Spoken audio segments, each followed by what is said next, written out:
Are you ready for pain? Are you ready for suffering? If the answer is yes, then you're ready. Let's create a privatized trans resistance in each of... This is what I'm talking about. Yes. Yes, y'all. Yes. Go watch that video. Go watch the entire video and listen to what she's saying. Listen, don't call the cops. Don't call the cops. Why should you call the cops? Cops kill Black people all the time, people of color, and trans people. You can't trust no cops. So she's on to something, right? Like a neighborhood watch. But I'm sick of trying to, like, what am I really going to do as a Black person and a trans person? What am I going to do as a trans person when I need help from the cops? For cops, it's culture over policy. That means they don't care about us, y'all, and we need help out here. Who are we going to call? We really do need to form a militia. It's actually a good idea. We are at war. I just had a man tell me in public that he can't wait until he's legally able to hunt me down. Oh, where is he? Where the fuck is he? Where the fuck does he think he is? The fuck? I just had a man in public.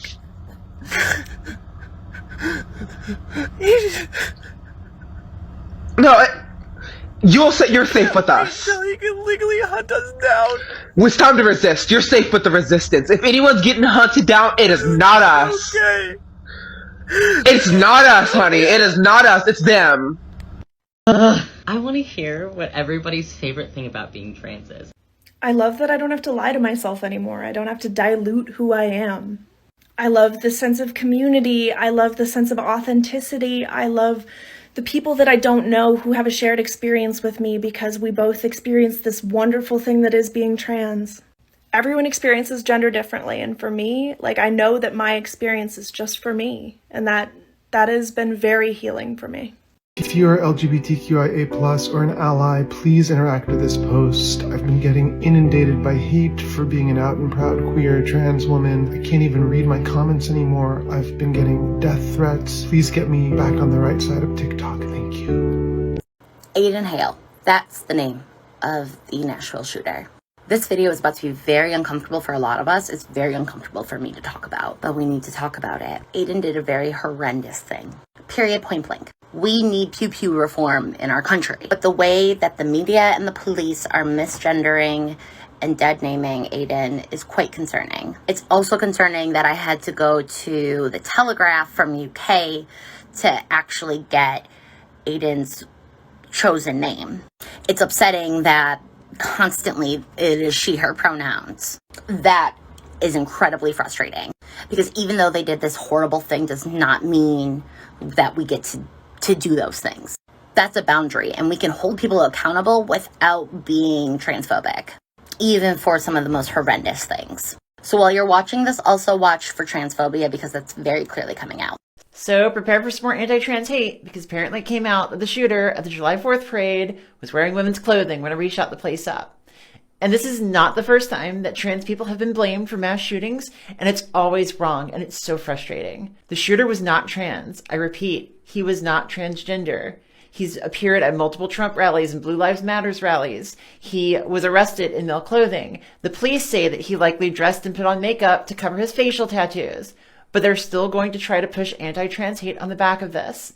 And this is not the first time that this has happened. After the Uvalde shooting, there were pictures of an innocent trans girl that went around all over the internet, and people tried to blame transgender people for the mass shooting. It wasn't true then, and it's not true now. This just goes to show how there's this anti-trans hate machine that seems like it just continues to bubble up, and they want to blame transgender people for all of the problems in the world. And it is so frustrating. Shooter was a trans, wanted revenge on Christians. Label all trans insane and ban weapon purchases for them. Okay, I've been waiting for somebody to make this comment. I knew it was coming. So we have two options here, okay? Number one, how about when trans people catch up to straight white men, then we can have that conversation.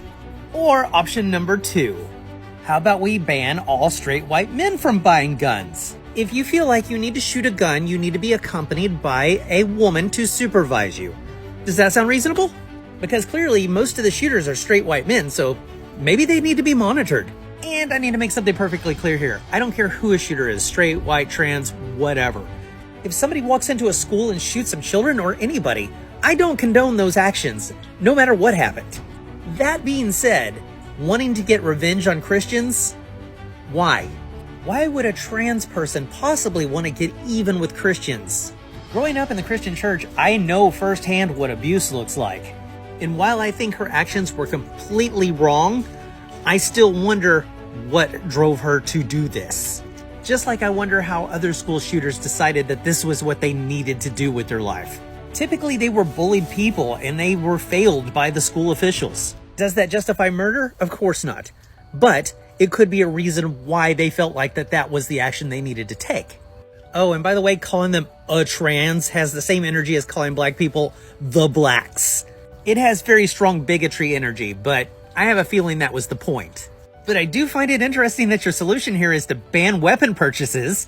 It's almost as though you understand that better gun legislation would be a solution here. Only not just on trans people. Maybe everybody? Because if you're afraid of getting shot by a trans person, imagine how every other minority group feels about getting shot by a straight white man.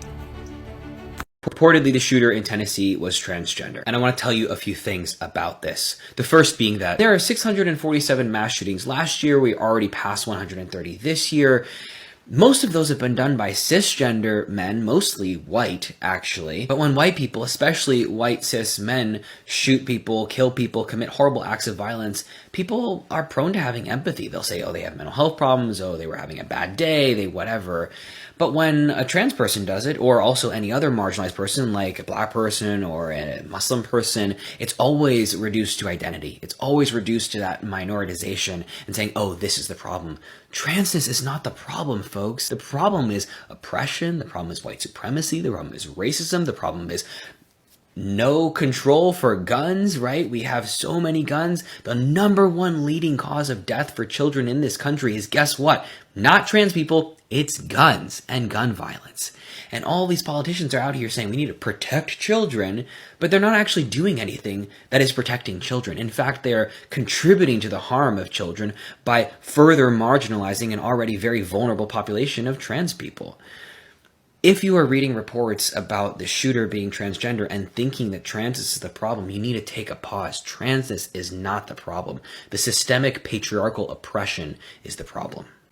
Okay, well, the first question I would have would be what went down at that school? Because it is a Christian school, and we know that religious schools don't necessarily have the best track record with protecting children's mental health and well-being. Also, the parents of this person, even in their death, are not respecting their identity. And gun enthusiasts are just going to use this as another excuse to ban drag shows and gender-affirming surgeries. File this one away for the transgender history books whenever they write about our history. Today, Lindsay Sparrow, a trans man, stood in front of the Florida Board of Medicine, which was about to vote to medically ban all gender-affirming care for trans youth.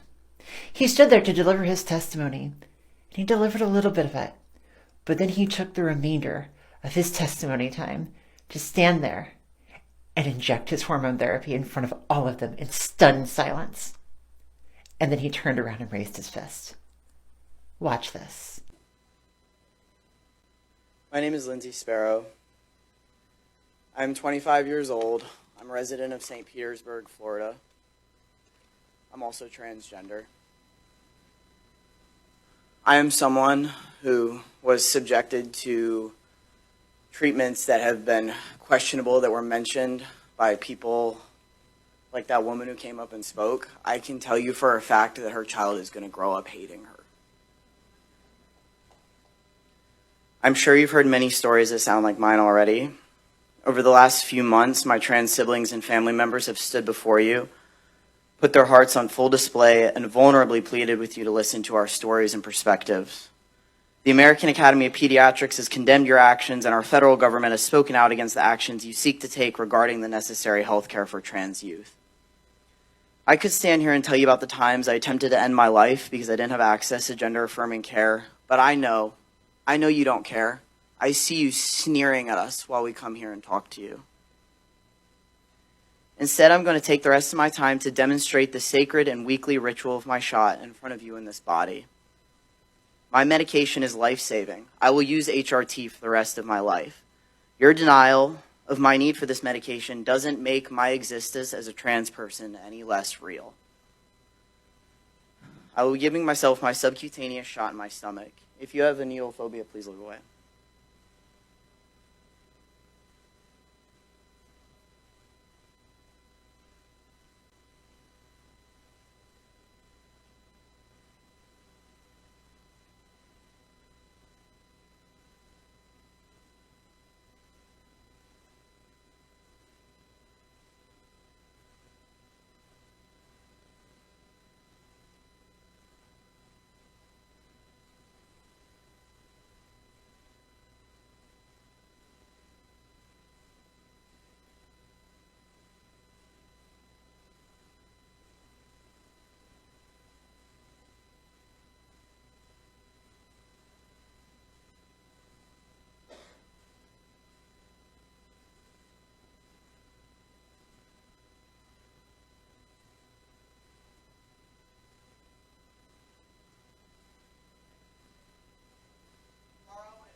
That is what I'm talking about.